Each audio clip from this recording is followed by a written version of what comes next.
Angka 7 yang susah itu ngelakoni sabar.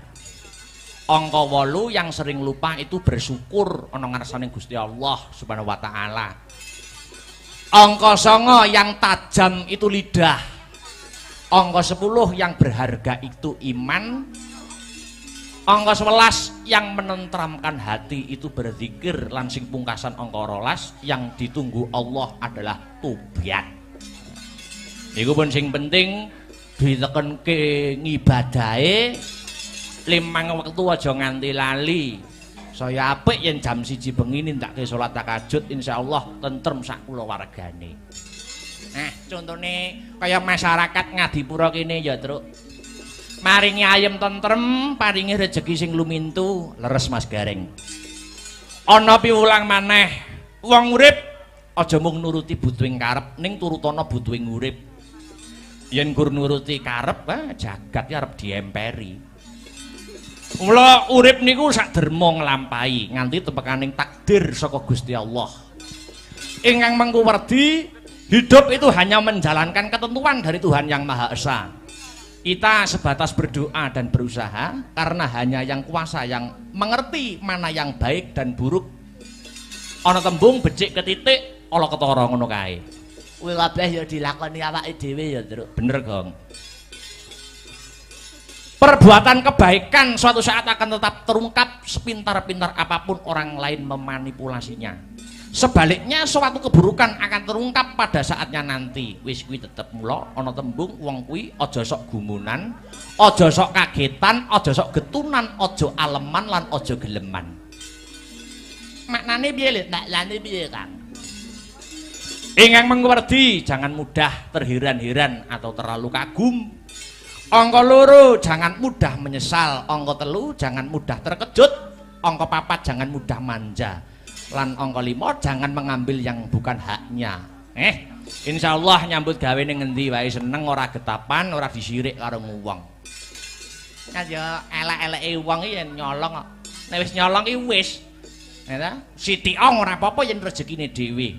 Apa meneh nglakoni metro gareng Bagong kaya ngene iki Mas Gareng. Piye, Le? Piye, Kang? Ndalangi lak lah. Abot sanggane. Ndalangi iso swara kung kaya Mbah Dianom, sabet trampil kaya swargi Mbah De mantep sing ngangeli payune. Ya. Lah nek kuwi nasib kuwi. Ya wis bakune saiki seneng-seneng menyelam sambil minum air. Pelak, Mbah, pelak. Pelak. Tintingane pelak. Dikendheni sik. Yen ning tawang ana lintang lanjutna Mas Heru.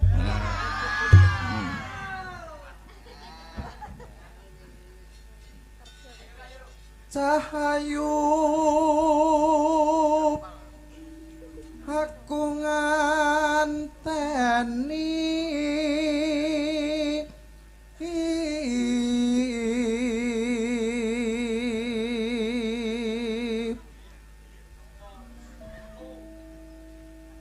marang mega ing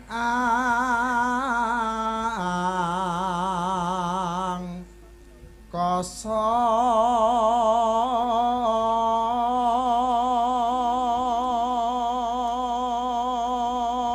Cik metu megatruh karo Masku Mambang. Ya. Sun takon war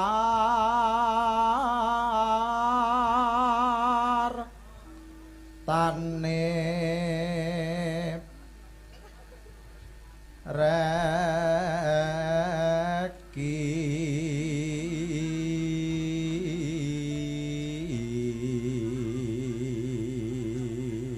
Aku iki karo Mas Heru malah kaya dagelan sepelan kelambine padha.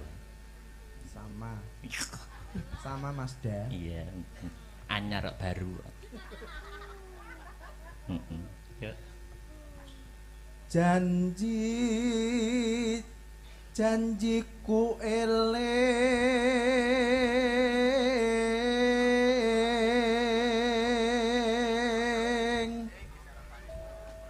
sumadut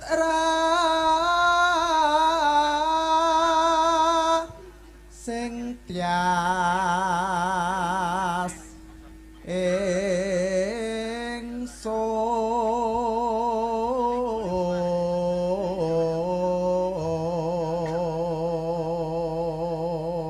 tanggal 20 ke Mas Tiar kon pencak ning dhuwur panggung. Wah, deplok cengelmu malah karo-karuan dari arep golek silihan kaos. Walah. Yo. Nimas ingsun prasapa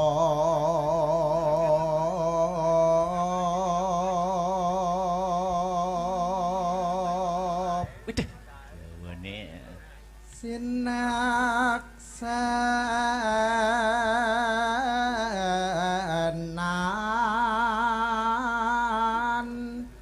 bumi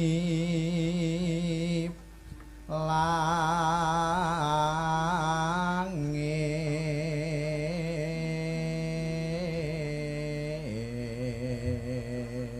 Aslah beratai kreatif orang ngrusak dalang sinden penabuh. Sapa ae sak peniti sopir bis. Iki ya kreatif. Nang kreatif ya nganjuk Blitar lewat bareng. Nalare ndi? Ya ora sisan liwat Trenggalek bisa nek Tamasya ngono. Nek diomongi ngeyel nesu modele. Nek dimut bathuke nana. Yo. tangis ing tias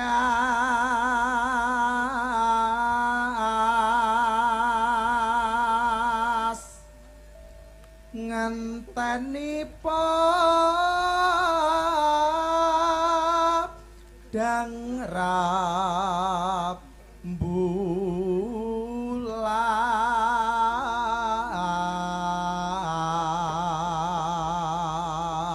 Was. Suarane Mas Heru pungkul. Ora entek babar blas. Aku ya tau diomongi karo dosenku. Kowe nek bar kowe nek pengen suaramu ora gerok, kowe banyu sumur ka ada ana botol. Kayak gendreng, nek wis ngembun ombenen. Nyatane ya ora tau gerak nek ora pinuju flu ngono kae. Iya. Sri. Aku ngerti ya, suara entek itu jenenge Sri. Mangsa aku anggere ana terop ngadeg kok enek Srine. Pak Catur ana Sri, Pak Sleng ana Sri, Pak Kelilur ana Sri.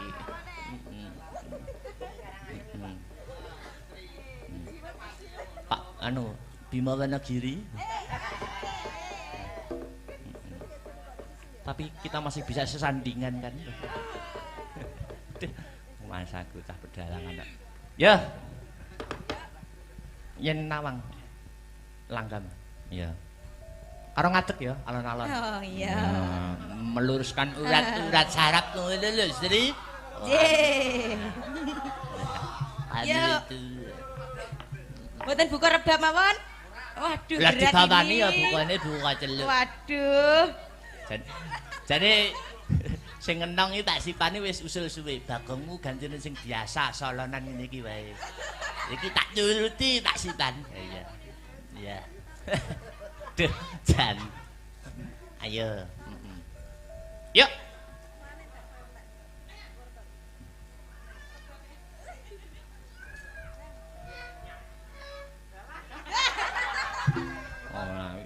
Oh, di tangannya ra tekan lho, lan buka celok. Yo. Yening tawangun. Ayo Sri. Lintang wong bagus. Ngenteni kakang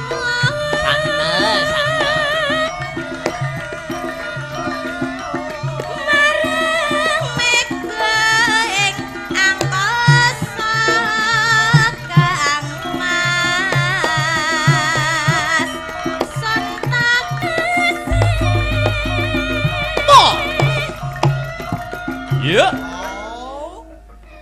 Duh. 2 kali Mas Arya. Bareng kok dijaipong iki tipis-tipis ya. Yo. Yen ning tawangan alintang wong bagus. Nangis sing ati. Aja nangis.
Bengi iki dikabari kancaku. Nelaladan Blitar wayangan ya ora mung awake dhewe iki mau. Endi neh, Truk? Iki dulur-dulur dalang nom-noman Blitar. Pada gentar. Paguyuban dalang generasi Blitar go ngeneki wayangan. Ning daleme Mas Rudi Garing. Lah, enengke ya, Truk. Dalang nom-noman iki iso sayuk rukun ngeneki wayangan rutinan. Manjuk arep bentuk ngono angel men ya.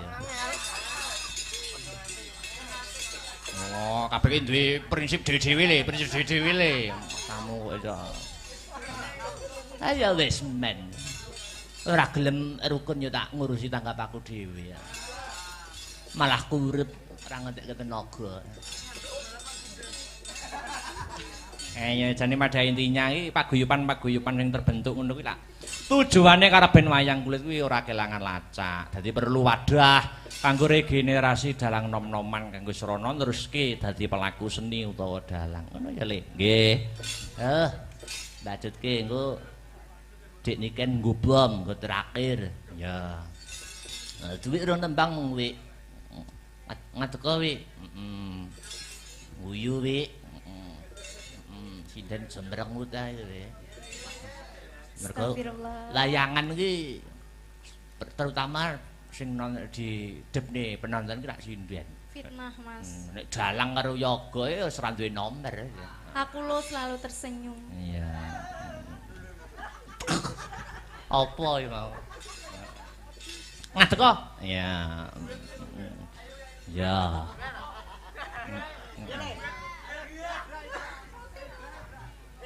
Ki gak diapa-apani to. Rasa ya. Ya wis tak ngadeg. Karo Victor ngadeg Tor. Ngadeg kok Tor. Ah, ngono. Ben sip.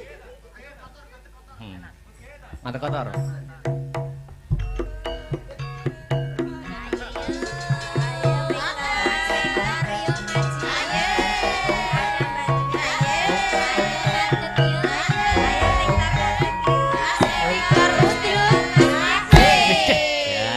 Kaya Casper.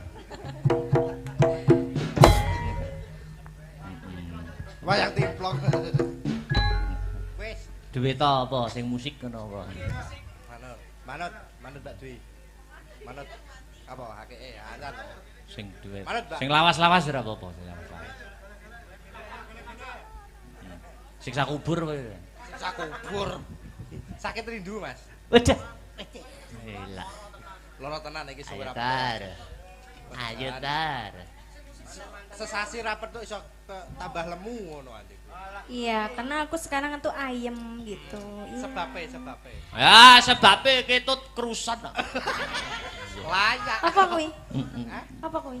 Kerusan. Untirane nak penak kerusane. Wah, semangat bener. Ndak paham. Sakit rindu. Ayo. Ayo Tris, nyambut gawe Tris. Ayo Mas Tris. Meneng ae iki. Ayo. Sabar to, kok.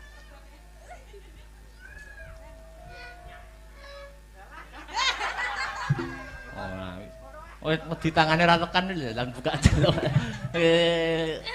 Yo.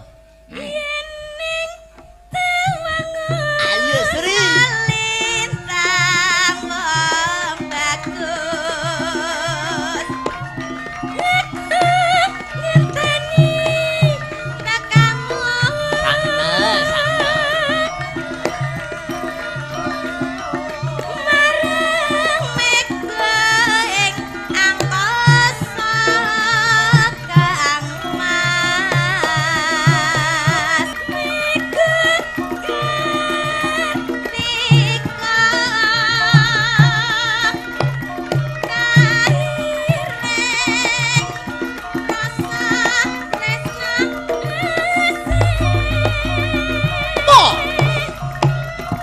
Ya. Duh. Dua kali Mas Arya. Bareng kok dijaipong tipis-tipis ya. Yo.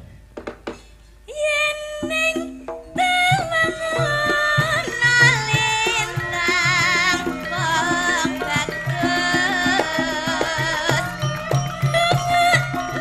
Nangis sing ati. Aja nangis. Benerong swarane Halo, halo. Kang Mas. Tresnaku sundul miyati.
Yuk.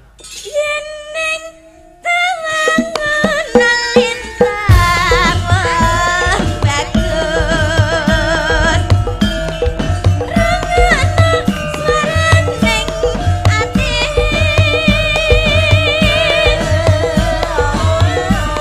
dengarang paraning ratri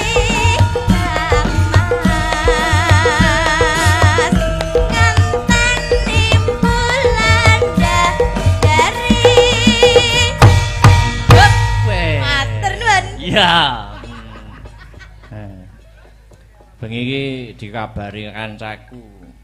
Nelaladan Blitar wayangan ya ora mung awake dhewe iki mau. Ngendine, Tru? Iki dulur-dulur dalang nom-noman Blitar. Pada gentar. Paguyuban dalang generasi Blitar go ngeneki wayangan. Ning daleme Mas Rudi Garing. Lah, enengke ya, Tru. Dalang nom-noman iki iso sayuk rukun ngeneki wayangan rutinan. Nganjuk arep bentuk ngono angel men ya. Oh, kabeh duwe prinsip dhewe-dhewe le, prinsip dhewe-dhewe le. Kamu kok iso. Ayo wis men. Ora gelem rukun yo tak ngurusi tanggap aku dhewe ya. Malah kurep ora ngentek tenaga. Ya jane pada intinya iki paguyuban-paguyuban sing terbentuk ngono kuwi lah. Tujuane karaben wayang kulit kuwi ora kelangan lacak. Dadi perlu wadah kanggo regenerasi dalang nom-noman kanggo srana neruske dadi pelaku seni utawa dalang. Ngono ya, Le. Nggih. Lanjutke engko Dik Niken nggo bom nggo terakhir. Ya. Duwit rong tembang mung wi. Ngateko wi. Guyu wi. Sinden sembreng utahe wi. Mergo layangan iki terutama sing di depne penonton ki rak sinden. Fitnah, Mas. Nek dalang karo yoga ya wis ora duwe nomor. Aku lo selalu tersenyum. Iya. Apa iki mau? Ngadeg kok? Iya. Ya.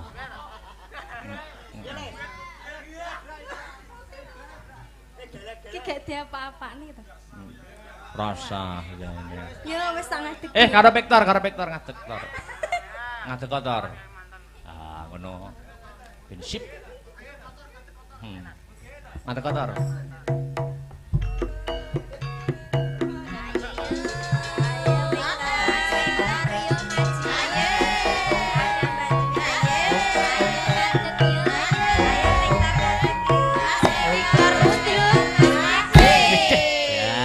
Kaya Casper. Wayang timplong. Wis. Duwe ta apa sing musik ngono apa? Manut Mbak Dwi. Manut apa hakike azan. Sing duwe. Manut, Mbak. Sing lawas-lawas ora apa-apa, sing lawas-lawas. Siksa kubur kowe. Siksa kubur. Sakit rindu, Mas. Waduh. Gila. Loro tenan iki suwe Ayo rapet. Tar. Ayo Tar. Sesasi rapet tuh iso tambah lemu ngono anjing. Iya, karena aku sekarang tuh ayem gitu. Iya. Sebabe. Ya sebabe ketut kerusan. Layak. Apa kuwi? Apa kuwi? Kerusan. Untirane nak menak kerusane. Wah, semangat bener. Ndak roh ndak paham. Sakit rindu. Ayo. Ayo Tris, nyambut gawe Tris. Ayo Mas Tris. Menteng ae iki. Ayo. Sabar to, Gong.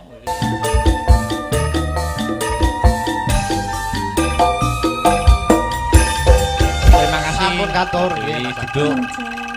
Sektor aja nunggu sik iki lho, ana sing WA aku iki lho. Piye, Mas? Assalamualaikum. Waalaikumsalam. Sugeng enjing menawi kepareng badhe nyuwun telagon Heeh. kadung tresna utawi ninggal katresnan. Nggih. Menawi kepareng Victor ken beksa, Mas. Wah. Iki Hafid Oh, Mas Hafid nggih. di tingkatku. Nggih. Ya, Mas Amin. Hafid dituruti. Alhamdulillah ring kitanipun gayeng mugi sedaya pinaringan sehat ugi pikantuk berkah. Amin. Nah, wis. Nggih. Endi mau? Assalamualaikum. Waalaikumsalam. Wilujeng dalu. Nggih. Saking kauman Nganjuk tetep nderek memantau saking live streaming Siap. Kagem Mas Akbar. Nggih. Dan kru semoga sehat dan sukses selalu matur nuwun saking Bopo Lasiman. Nggih, matur nuwun, Palesiman. Anu sik, Nggih. Enggar karo Mbak Enggar karo Dek Sinta ngadeg sik Nggih. enggar katresnan. Oke. Aku pengen Dik niken Banyuwanginan. Ya. Wah, oke, siap. Yo. Ya Mbak yo. Nah, Bajan. Ya. Diapit wong loro. Ah, jan. Nah, Wah, sitok gede sitok. Cilik. Ya lo. nah, putrane Pak Wanto tuh sih ta. Sik. Nah, kon ngendang. Wah, jan. Nggih. Anak pengendang itu dadi ngendang. Ya, Kae, yuk monggo.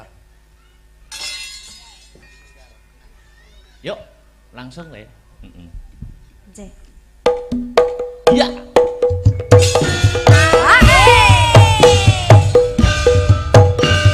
Adek Sinta, Mbak Enggar yo, Victor.